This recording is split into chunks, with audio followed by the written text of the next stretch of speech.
Ziarah Asisi membawa kita pada perjalanan iman yang mendalam mengikuti jejak Santo Fransiskus dari Asisi yang mengajarkan kita untuk memberi, dan Santa Clara mengajarkan kita untuk berdoa. Carlo Acutis mengajarkan kita untuk hidup kudus di zaman ini. Perjalanan dari Basilika Santo Fransiskus Assisi ke Basilika Santa Chiara atau Clara hingga Santuario della Spongliazione, tempat Carlo Acutis dimakamkan. Kita belajar satu hal: kekudusan itu nyata, kekudusan itu mungkin, dan kekudusan itu dimulai dari kita.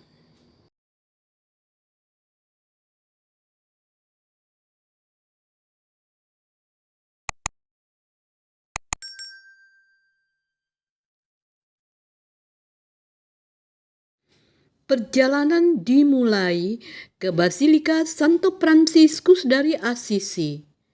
Disinilah beristirahat Santo Fransiskus Assisi, seorang yang meninggalkan segalanya untuk menemukan Tuhan dalam kesederhanaan.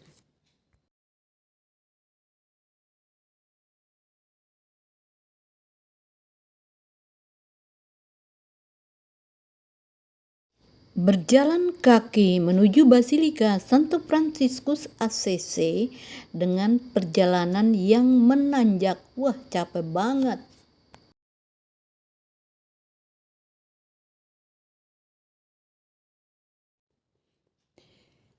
Dinding Basilika ini menyimpan kisah hidupnya tentang cinta, pengorbanan, dan damai.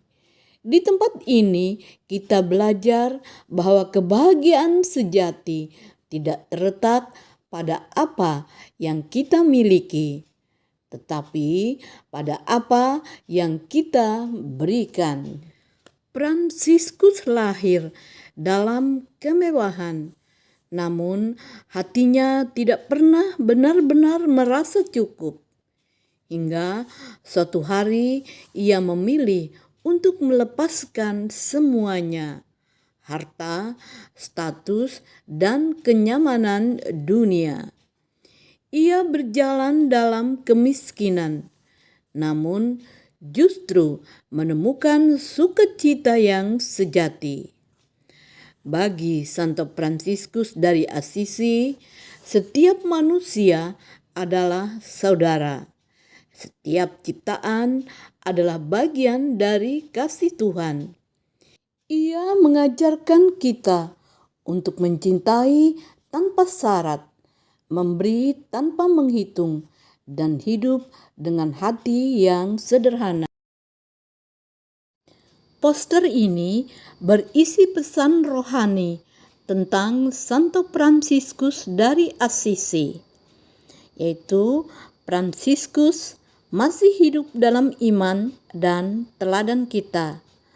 Poster ini dibuat untuk kalender Fransiskan tahun 2026 yang memperingati 800 tahun wafatnya Santo Fransiskus.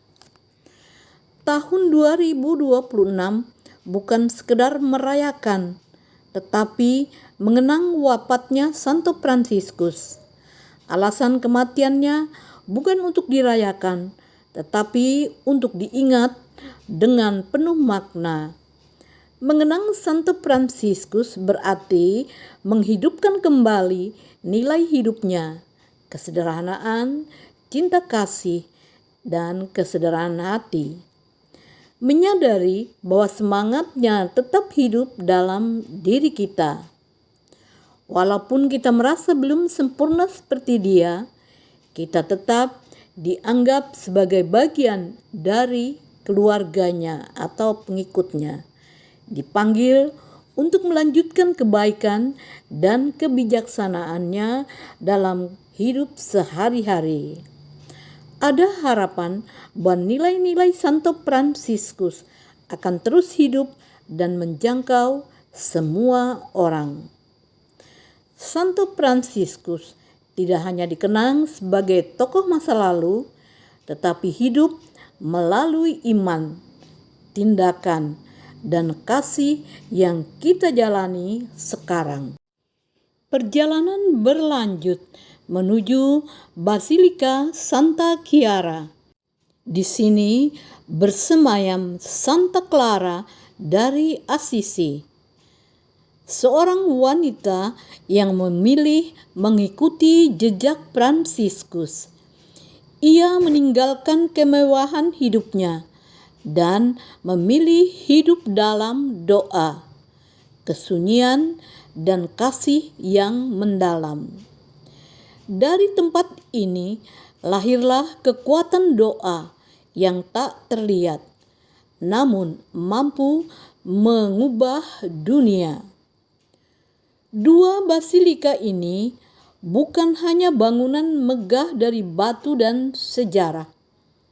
Mereka adalah saksi dari persahabatan suci antara Santo Fransiskus dari Assisi dan Santa Chiara dari Assisi. Satu mengajarkan kita untuk berjalan dan melayani, yang lainnya mengajarkan kita untuk tinggal dan berdoa.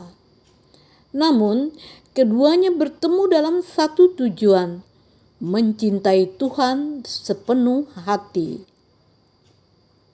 Hari ini, kita mungkin hanya peziarah yang datang dan pergi. Namun pesan dari Basilika Santo Fransiskus dan Basilika Santa Chiara akan selalu tinggal. Di tengah dunia modern yang penuh teknologi, lahirlah seorang remaja sederhana yang justru menemukan Tuhan lewat hal yang sama, yaitu internet. Namanya Carlo Acutis. Sejak kecil, Carlo memiliki cinta yang begitu besar kepada Ekaristi. Baginya, Ekaristi adalah jalan tol menuju surga. Di usia yang masih sangat muda, ia menggunakan bakatnya di bidang komputer untuk mengumpulkan dan menyebarkan mukjizat Ekaristi ke seluruh dunia. Namun, di balik senyumnya, Carlo menyimpan perjuangan yang tidak banyak diketahui orang. Saat usianya baru 15 tahun, ia didiagnosis menderita leukemia. Tetapi ia tidak mengeluh, bahkan ia mempersembahkan penderitaannya untuk Tuhan dan gereja. Dengan iman yang teguh, ia berkata, "Aku bahagia untuk mati, karena aku telah menjalani hidupku tanpa menyia-nyiakan waktu sedikit pun."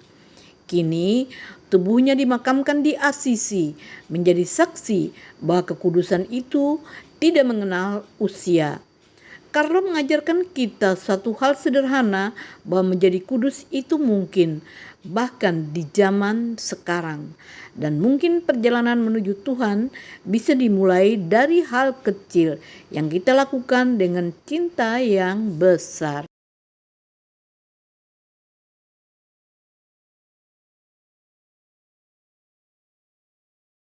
Para peserta tur rohani sedang berjalan menuju bus untuk menuju hotel.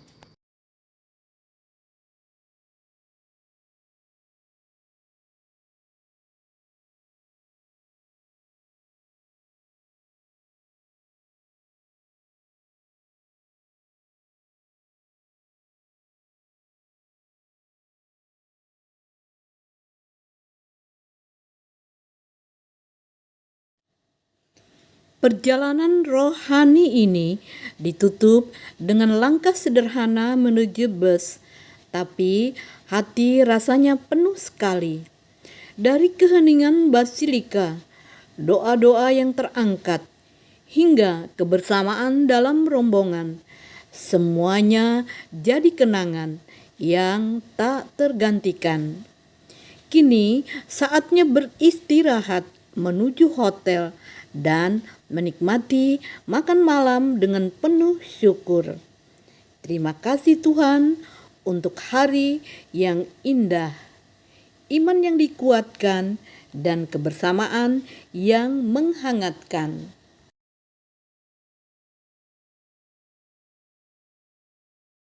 Selamat makan. Tadi tadi. Iya, Ibu.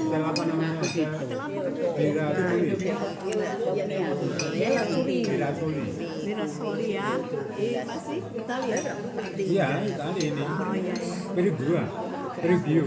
Oh, di Hotel Pirogio. Preview. Kami dinner di Hotel Pirogio. Itu yang Vespa itu loh.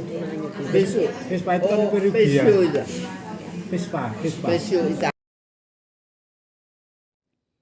Perjalanan ini mungkin akan berakhir, namun maknanya akan terus tinggal di hati. Dari Asisi, kami belajar satu hal sederhana, bahwa damai sejati tidak perlu dicari jauh-jauh, karena ia lahir dari hati yang dekat dengan Tuhan. Terima kasih sudah mengikuti perjalanan ini. Tuhan Yesus memberkati.